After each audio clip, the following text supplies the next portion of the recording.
Hindi mo ano ang boses ko? Si ate. Hindi mo ba ano ang boses ko? Sabi ko sa kanya, ay, Ay, Annabelle. hindi ako nagdrama-drama. Sabi ko sa kanya. Hindi ko alam kung anong pinakain sa'yo. Masakit na nga yung Hi. busok ko sa Hindi ko talaga alam kung anong pinakain sa'yo dyan.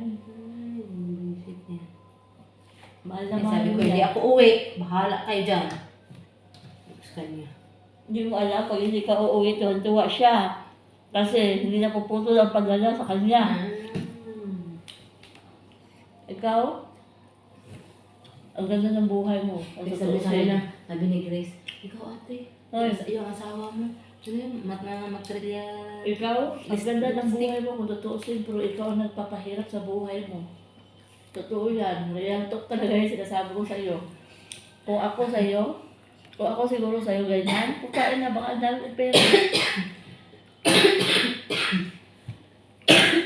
As if naman kung maniniwala ko dun sa lalaki. Lalaki lang yan sa buhay. Putang lang yan. Oo, totoo naman. Tapos, wala namang problema, magbibigay ka ng pera kung talagang worth it ang lalaki na bibigyan mo. Kung talagang sabihin sa'yo na, Mi, kumusta ka dyan? Kumain ka na ba? Putang ina, Ay, ikaw wala. na nagpadala ng pera, galit pa sa'yo. Hindi mo lang Ay, pinaman na siya. yan. Si, ano lang, yung kapatid ko si Grace, at saka yung anak ko. Si mama, sabi niya, Be, kumustahin mo mama mo doon kung ano na ba? Oh, yun, tawag sila, hindi ko sinasagot, nag-chat na siya. Ma, kumusta ka daw ma? Sabi ni Lola ma. Sabi ko, okay lang. Tawag ka daw ma. Mahal ka lang dahil may pera ka. Usap kami. Ano ba nangyari sa boses mo? Sabi ng tatay Bahala ko. ka magalit sa akin na sinasabi ko. Sabi nila, ang tao daw, kapag tanga, hindi natututo hanggat hindi nakakarinig na masakit na salita. Totoo yan. Ako tinatanggap ko yan kasi ganyan din ako dati. Tanga.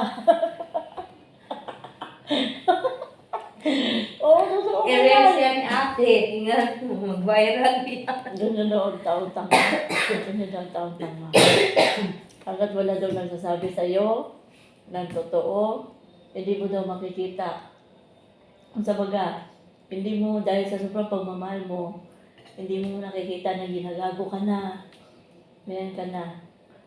Pero huwag mo hintayin na kung kailan naubos ka na saka pa kakikilos kasi magsisisi ka lang. Ito yan. Kung ako sa'yo, isa lang anak mo, kaya mo namang buhayin sarili mo at saka yung anak mo, tangin na ka. Puyo ka sa akin ng lalaki kapag ganyan, ay.